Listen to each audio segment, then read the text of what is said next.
If you subscribe to me, I'd be even more happy than I am now.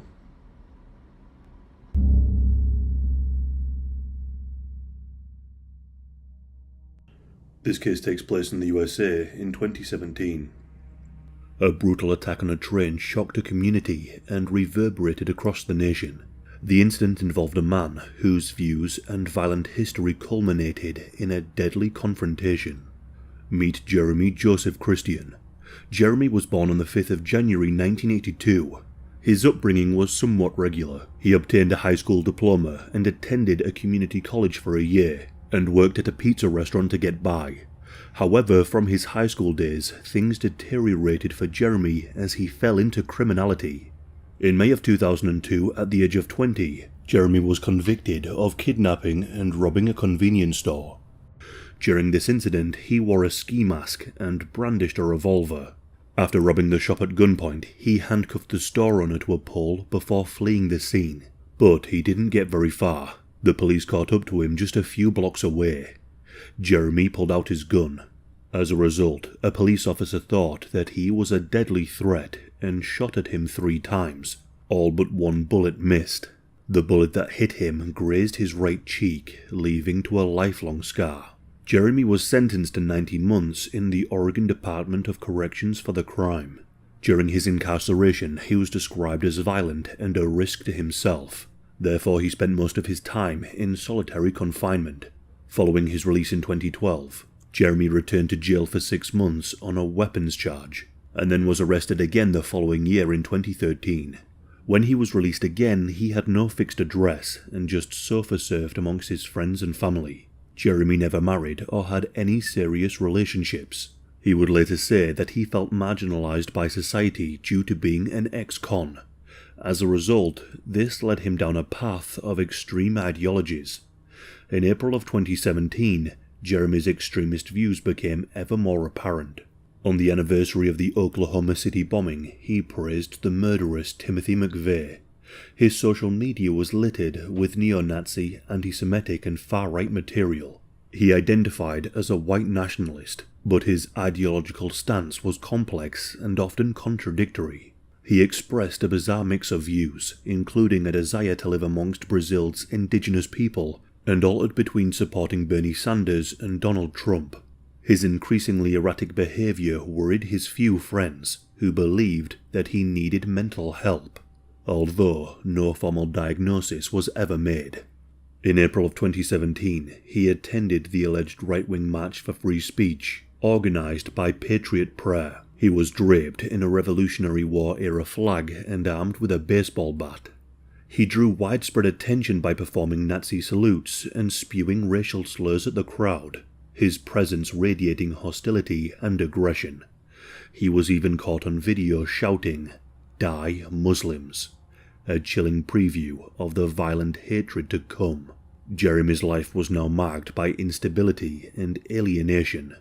But by May of 2017, he had plummeted to the lowest depths of his descent. Unhinged and volatile, he was ready to explode. On the 25th of May 2017, at around 11:30 p.m, Jeremy engaged in aggressive and threatening behavior on a Max Light rail train in Portland. During this journey, he was ranting and making violent and racially charged remarks. When he got onto the train, he made remarks that the driver looked like an effing Muslim. People's heads turned as he became more and more aggressive, and even began threatening to stab people. During this incident, Jeremy directed racial slurs and threats towards a woman named Demetria Hester, who was an African-American woman. Demetria was going about her own business on her way home from a shift working in a restaurant, when Jeremy stared into her eyes and threatened to stab her. He followed this up with more racial attacks. Jeremy told Demetria that she didn't have the right to be on the train because she was black. When she left the train, Jeremy followed her. He continued to hurl racial attacks at her before throwing a full plastic Gatorade bottle at her face, hitting her in the eye. It's at this point that Jeremy again threatened to kill her. In response, she used mace to defend herself, spraying Jeremy in the face. The police were called to the scene, but in the end, Jeremy wasn't even arrested. In fact, when the police arrived, they turned their attentions towards Demetria, asking to see her identification, whilst Jeremy walked away. She felt as if the police viewed her as the aggressor for using mace, disregarding the context of the attack and the initial physical and verbal attacks she had to endure. Little did the police know, they had just squandered their only chance to prevent Jeremy from continuing his campaign of hatred and escalating his aggression towards non-white people. Only 17 hours later, chaos ensued.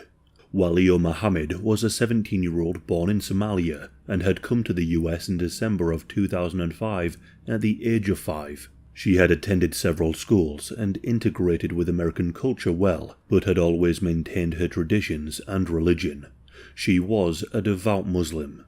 On the 26th of May 2017, Walio and her best friend Destiny decided to catch the Max train to the local shopping mall. However, the two friends were heading in the wrong direction. They didn't realize this until they started to enter downtown Portland. It was at this point that they decided to get off the train to board the same Green Line train towards the mall. This was an innocent mistake, and by a twist of fate, it placed them on the wrong train at the wrong time. The girls were wearing skirts and blouses that day, and Walio completed her school outfit with a hijab, a headscarf worn by Muslims to cover their hair. The girls had lived in the States for over a decade, and they had never experienced any hate crimes. But on this day, the hijab caught the attention of Jeremy Christian, who was sat only meters away. Jeremy began acting erratically again, only 17 hours after his verbal attacks on Demetria. He began shouting aggressive racial slurs whilst waving a Bible above his head. He began ranting about Christians, Muslims and Jews, before turning to Walio and Destiny and telling them to go back to Saudi Arabia. The two girls decided to move away from Jeremy as he got closer, louder and more aggressive. They were petrified. A large African-American man then turned to the girls and said that everything would be okay, but this wasn't comforting as Jeremy appeared to be extremely aggressive, and tensions escalated. A group of men then formed a barrier between Jeremy Christian and these two girls. These men were 23-year-old Taliesin Merdin Namkai Mesh, 21-year-old Micah Fletcher, and 53-year-old Ricky Best. Jeremy repeatedly shouted at the girls, telling them to get out of his country. Micah told him to shut up and leave the girls alone, but Jeremy ignored him. Taliesin suspected that the situation was going to get out of hand, so he pulled out his phone and began to record. Jeremy then turned towards Taliesin and whacked his mobile phone out of his hands right before he could press record. Taliesin then stood up to confront Jeremy on this escalation. Jeremy mirrored this action, positioning himself in front of Taliesin, daring him to act. Jeremy shouted in his face, saying, "Do something." It was at this point that Micah also stood up and faced off Jeremy. At the same time, Ricky Best stepped toward the group standing behind Taliesin. And with this, Jeremy Christian secretly drew a 3.75-inch folding knife from his pocket, keeping it behind his right leg. Jeremy pushed Taliesin, and then Micah pushed Jeremy. Micah attempted to defuse the situation by urging Jeremy to leave the train. But in one chilling motion, Jeremy flicked out his folding knife. The train had arrived at the station, and its doors were open, yet Jeremy remained on board. His mind was set, and his intent was unwavering. The time was 4:32 p.m., and the train was at a standstill. In a swift and shocking move, Jeremy raised the knife and slashed Micah Fletcher across the neck. He staggered backwards onto a seat, clutching his throat. Jeremy then advanced towards Taliesin and Ricky. With two swings, he slashed both of their throats. While Micah Fletcher fell towards the seat and out of Jeremy's sight, Ricky Best and Taliesin remained within his reach. As if slashing their throats wasn't enough, Jeremy Christian unleashed a barrage of stabbings at them both. There was so much blood being sprayed that a witness entering the train mistook the blood spray for rain. After a 12-second disturbing rampage, the whole train descended into chaos.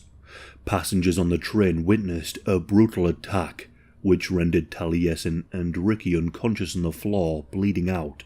The only sound reaching over the screams of others was Micah crying out for someone to help him, whilst his throat was ejecting blood. Walio and Destiny fled the train in terror, abandoning their belongings. Their minds were unable to grasp the horror of what they had just witnessed. They were unable to comprehend how someone could unleash such unimaginable violence for no real reason at all.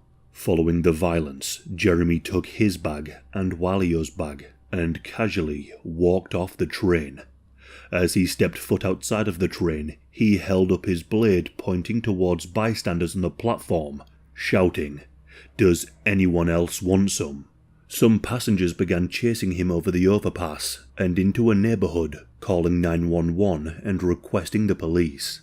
Meanwhile, other passengers remained on the train, trying to keep the 3 injured men alive.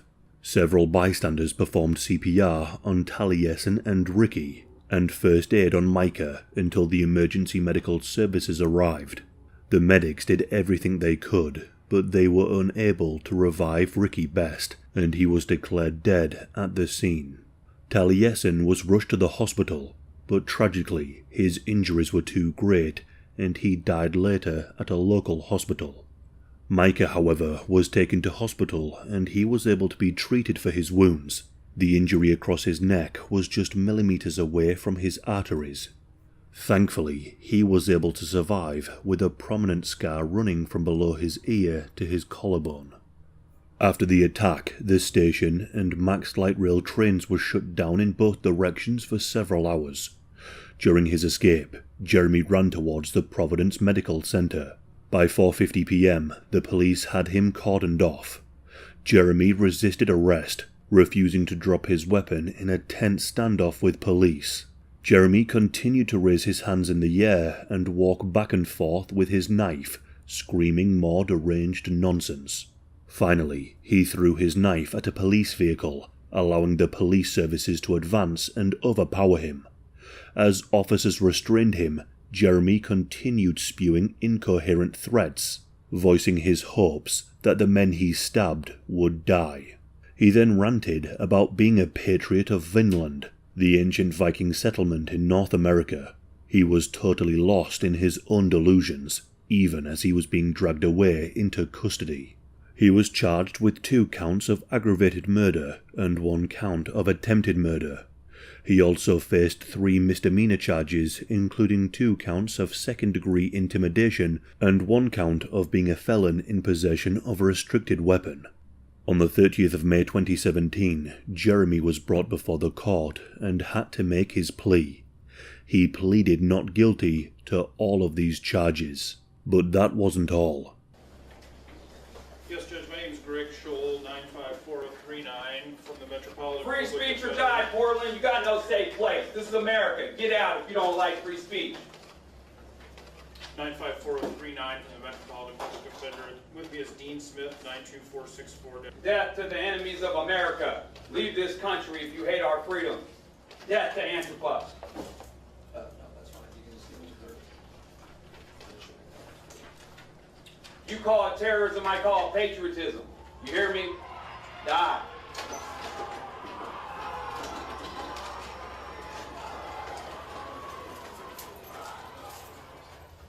Trial proceedings began on the 6th of June 2017. During these hearings, additional charges were filed against Jeremy for his aggressive incident towards Demetria Hester, which occurred just the day before the stabbings. The trial took a while to begin. Further hearings were carried out in October of 2018, but the trial was set for the 24th of June 2019. However, in February of 2019, Jeremy's attorney filed a notice stating that their intention was to raise mental health defences at the trial. The defence team outlined 3 possible arguments. The first was a guilty except for insanity defence, claiming that Jeremy was too mentally disturbed to form criminal intent. The second argued that his mental illness made him only partially responsible for his actions, and the third defense claimed that Jeremy was acting under extreme emotional disturbance. This pushed the trial to the 28th of January 2020, over 2.5 years later. A psychological report was conducted on Jeremy. It revealed significant psychological impairments and social dysfunctions, and that his actions were exacerbated by alcohol, psychological deterioration, and traumatic prison experiences. The report suggested that he may suffer from multiple psychological disorders, including socialization disorder, hoarding, PTSD, and substance abuse. The psychiatric report suggested that his mindset was far from typical, even amongst extremists. Ultimately, Jeremy was diagnosed with antisocial personality disorder, whilst his defense team tried to claim that he had autism, attempting to use this as some form of defense. At the trial, prosecutors presented testimonies from 40 witnesses against Jeremy, including Micah Fletcher. A Portland homicide detective also testified, showing the jury the folding knife that was used in the attack. Cell phone videos and surveillance footage capturing the stabbings were also introduced as evidence. The jury also watched extensive videos of Jeremy's post-arrest rants. The evidence against him was overwhelming. Closing arguments were made on the 19th of February 2020, and after 11 hours of deliberation over 2 days, the jury found him guilty on all counts. During the sentencing hearing, he was removed from the courtroom following an outburst directed at Demetria Hester. He shouted towards her that she was a liar and that he should have killed her after she took to the stand and addressed Jeremy personally. Here is that clip. You are a waste of breath, and when you die and go to hell, I hope you rot. See you there. No, hey. Go back to Tennessee too. What did I tell you? Go back to Tennessee too. You can. We don't want you here. Fine, All your race bait. You ain't gonna be there either. You ain't gonna be there either. Door 4. I should have killed you. Everybody knows you're alive. The sentencing hearing continued on the 24th of June 2020, where he accepted no guilt for what he had done. He claimed that he was only defending himself and showed absolutely no remorse. As a result, he was sentenced to 2 consecutive life terms without parole for first-degree murder, along with an additional 51.5 years for other related charges. Jeremy later appealed his convictions, alleging court trial errors. On the 17th of June 2024, the Oregon Court of Appeals rejected his arguments and upheld his convictions in full. The trial had taken place during the height of the Black Lives Matter movement, following the death of George Floyd.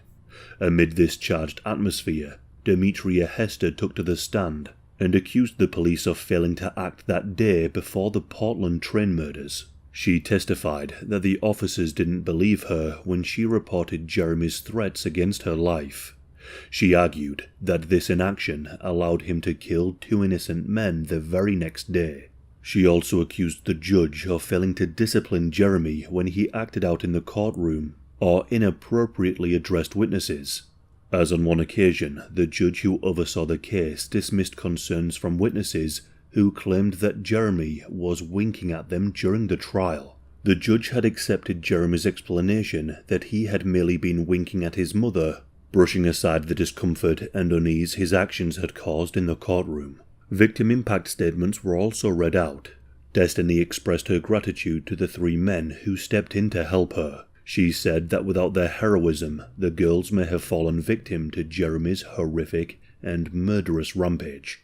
Ricky Best's family described him as a good man. He was retired from the army after a 20-year career and was a father of 4. Taliesin's family regard him as a hero. He had recently graduated from Reed College with a degree in economics and was working as a consultant. In his last moments, while Jeremy was spreading hate, Taliesin's last words before going unconscious were, "Tell everyone on this train I love them." To this day, Jeremy Joseph Christian has never showed any sign of remorse for what he did.